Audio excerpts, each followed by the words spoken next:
Did you have a solo deal as well? Yeah, that's what. Remember when I was telling you about the Interscope shit? Yeah. So they was trying to sign me. You feel me? So I ended up meeting with Geffen, I think, or some shit like that, and I met with Interscope, and I just felt the vibe with them. So, you know, I ended up signing to Interscope. Right. As a solo? As a solo artist, yeah. Was this after the group had already gone their separate ways? Nah, this is when the group was still together. So, this is in 2017. So, I hear from what they say. Well, not from what they say, from what Slimmy say, like the narrative that he feel. But what I would say is the truth of the matter is, bro, when I got my solo deal, like I told you, we all became close, but you know, it was me and DaBoii. We was like this, you feel me? Right. So when I got my solo deal, DaBoii told me to do that. DaBoii like, bro, you better do that. Get that cheese, bro. You better do that. Like, DaBoii told me to do that. Like I told you, DaBoii before I knew who he was telling me like, bro, I fuck with your shit, you go crazy. Like, this is how we even locked in besides me. And then I'm listening to him telling him, bro, you could do this too. Like, you think I'm raw, but nigga, you could be raw. You feel me? Like, so it was never an issue with that, bro. That never was an issue. That just became a narrative. That was never a problem, bro. Never was. Nothing with music ever was a problem, bro. Mm-hmm. Never. It was never nothing in music that was a problem. You feel me? So when I did that deal, I never dropped the album with Interscope because when I signed my deal, right, boom, I signed my deal. I think we in the process of doing like we already did the Empire deal first, so we like, all right, we got to get that album out the way first. We had all that done already, so that the first album, Gangin', that dropped. Now, excuse me. I ended up dropping my single, Misunderstood, all that. They spent like $50K on that video, crazy shit. Like, it's finna go up, you feel me? So in the process of me doing my solo album, you know, you get signed by the A&R and all that. So while I'm doing my solo album, I finally get the album done. We finalized the track list and all that. Misunderstood was the first single. Like, I got all big producers and shit. Everything finna be big. You feel me? But what ended up happening was, in this period of time,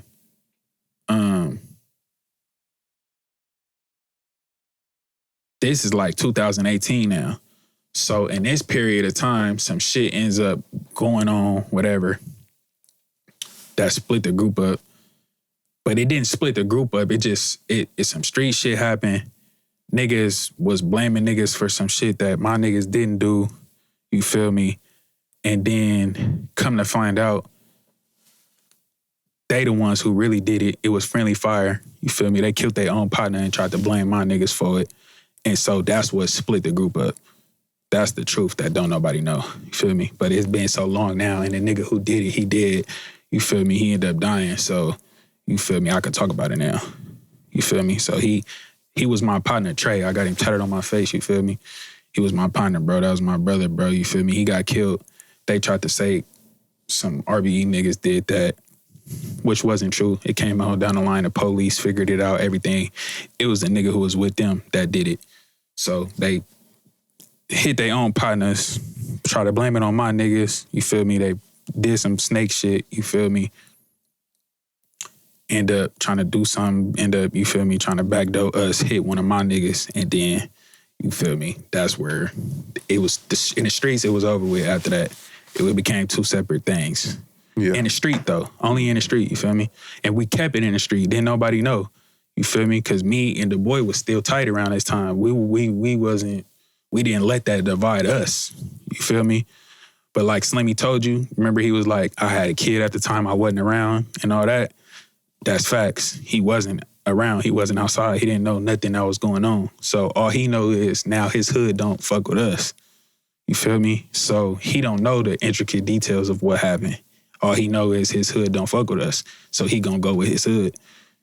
So he ended up making a video post, which is on YouTube, because like I said, it's the narrative. People try to act like in 2020 when I did my live, that's when the group broke up. No, if you go look back in 2018, he posted a video, you feel me, of some little crackhead ass nigga talk about some, yeah, you know, we SOB, we don't fuck with them RBE niggas. He posted it on his Instagram. So that's when it went public. That's when the world found out that it was something going on between us. And me at the time, being who I am, I took it personally and felt some type of way. So that's when I had made that first post like, man, this our last album together, all that shit. But the next day, Stretch had him fly, because I was in LA, like I told you, working on my album. So he had him fly out there. We shook hands. You feel me? We like, all right, it's all good. Woo, woo, woo. And now they like, all right, we can't, Stretch telling me like, man, we can't drop your album because it's going to look like you leaving the group and going solo. So we got to push up. We can't drop your album. We got to wait. We got to do another SOB RBE album and then do your album. So me being a real nigga that I am, I'm like, all right, because I don't know how the business work at this time, bro. You feel me? I don't know that nigga once you stop doing this and doing, then the A&R gonna disappear, he gonna leave, they gonna be, you feel me? I don't know all of this, the intricacies of this business, but he know, but I didn't know. You feel me? So I had to put my album on the back burner. That's when we did Gang 2. If you listen to Gang 2, it's a lot of, I'm on majority of the songs on Gang 2. Even if you listen to the features, I got the song with Quando Rondo, I got the song with NBA YoungBoy. Like, at this time, we couldn't get Slimmy in the studio. You feel me? We couldn't get him to record. Like, you know, and when we dropped Demon and Mufasa in 2020, me and DaBoii, that's why that album came out, because we was the only ones recording. We couldn't get Slimmy to record. You feel me? So it was just me and him. So we was like, fuck it, then we might as well just make an album together because we can't get him to record. You feel me? So that's why on the Gangin' album, it's like all the songs was recorded. We had to have him come in and do his verses. You feel me? Because he wouldn't record. You feel me? So, which now I understand from watching what DaBoii say is because he wasn't fucking with me, but you came and you shook my hand. I'm thinking we good. You feel me? But from what DaBoii say, this is why he stopped talking in interviews, because he already knew it was finna be over and all this and all that. I'm not knowing that. If I would have knew that, why would I stop my album, bro, and give up my biggest features? NBA Young, bro, do you know what the NBA YoungBoy feature would have did for me on my solo album at that time? Why would I give up my biggest features and shit, bro, if in my head I'm thinking, fuck this group? Why would I say, all right, fuck my solo album and everything, if I'm saying fuck this group, bro? And you could go listen to the music, bro. If you listen to the music, it's not, remember I told you the SOB RBE TO and the Yhung TO is two different TOs? If you listen to the Gang 2, that's Yhung TO. That's my music. My voice is slurred. Like I'm on some slime, like trap, rock star shit. My voice changed, all that shit. I was going into a whole nother lane. You feel me? That was because I had to take all my solo shit and put it into this, because Stretch like, bro, we gotta make this big. We don't have no big records. So it'll get a better look if you put your big songs on the group album instead of putting it on your solo album. And me not knowing at the time, I'm like, all right, fuck it, hell yeah. So that's why I'm but if you look at the narrative though, it's T.O. think he this, he think he Drake, he boo boo boo boo. Nigga, how I think I'm Drake? Cause this nigga telling us we need big records and he got me sacrificing my records, nigga, to put on this group album. You feel me? Like, so these is just narratives that niggas be painting, but I be feeling like I'm so much of a real nigga, I don't be feeling like I gotta speak on this shit, but this history of the base, so we gotta really tell the truth of how it went. You feel me? So, boom, we do that album. Like I told you. Can we kind of pause you just for a second? T.O., you shared a lot, bro, just now. You've been carrying some heavy burdens, brother. No, for sure. I just want to acknowledge that. I'm sorry for the loss of your friend. That is a crazy circumstance to be caught up in and have that be in the way of your career and your success. Mm-hmm.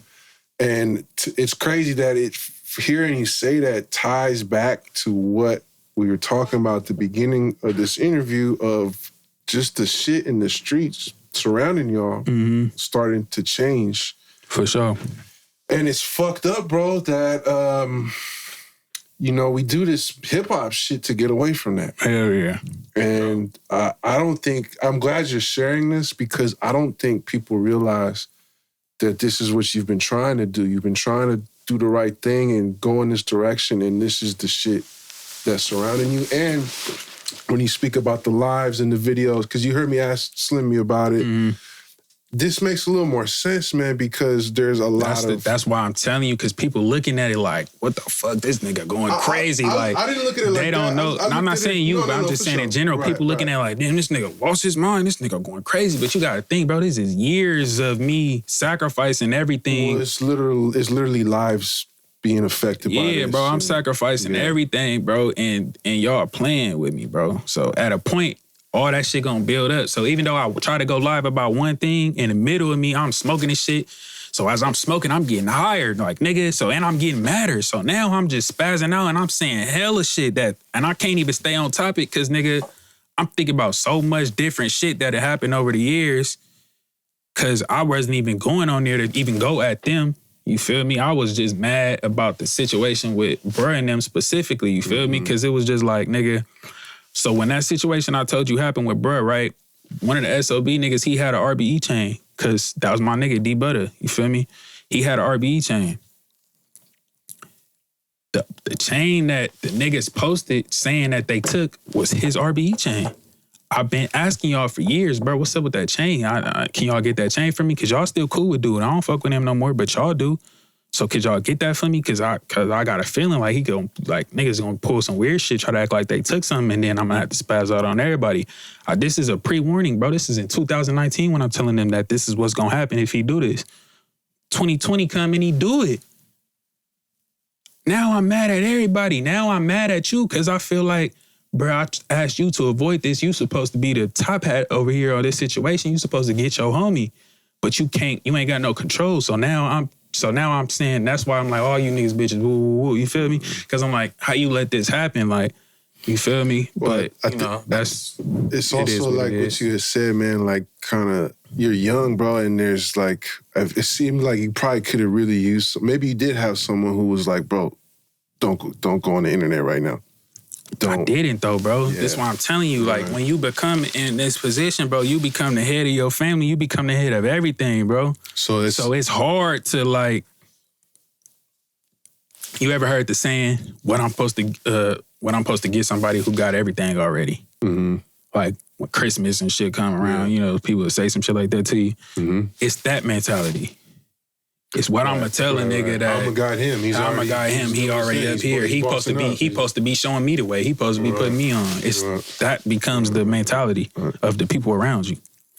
Do you think had you had that type of positive influence, if certain things were kept off the internet, that the situation could have resolved differently, or was it already just beyond repair?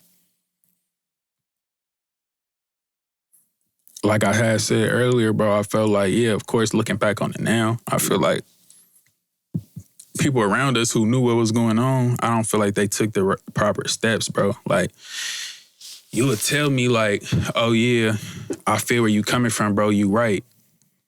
You feel me? But, hold on right quick.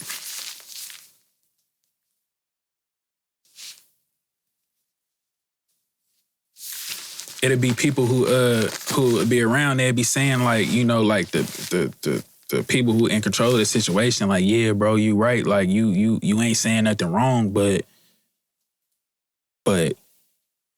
it's the way you doing it, it's the way you saying it, or the world don't know. You get what I'm saying? Mm-hmm. So you can't tell a nigga he right behind the scenes but you putting it in the public so you wrong.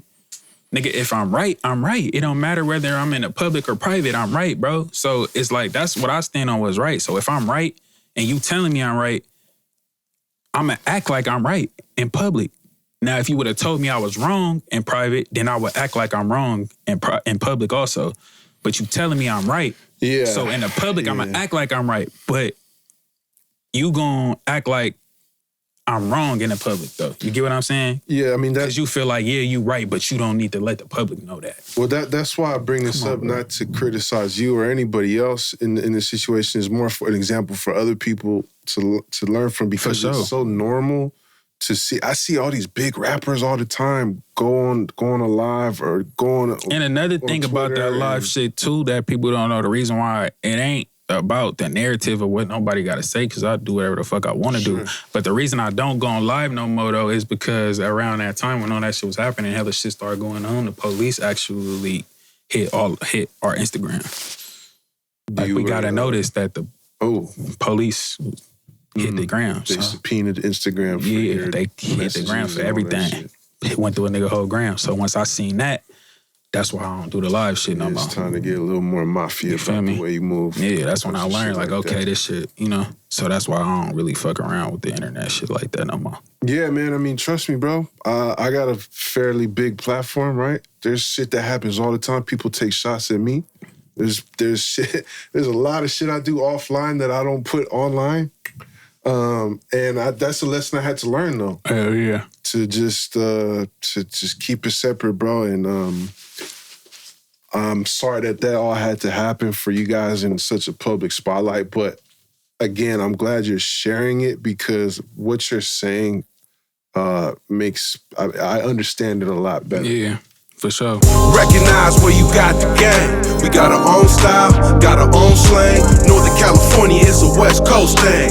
This is the history of the Bay. Recognize where you got the game. We got our own style, got our own slang. Northern California is a West Coast thing. This is the history of the Bay.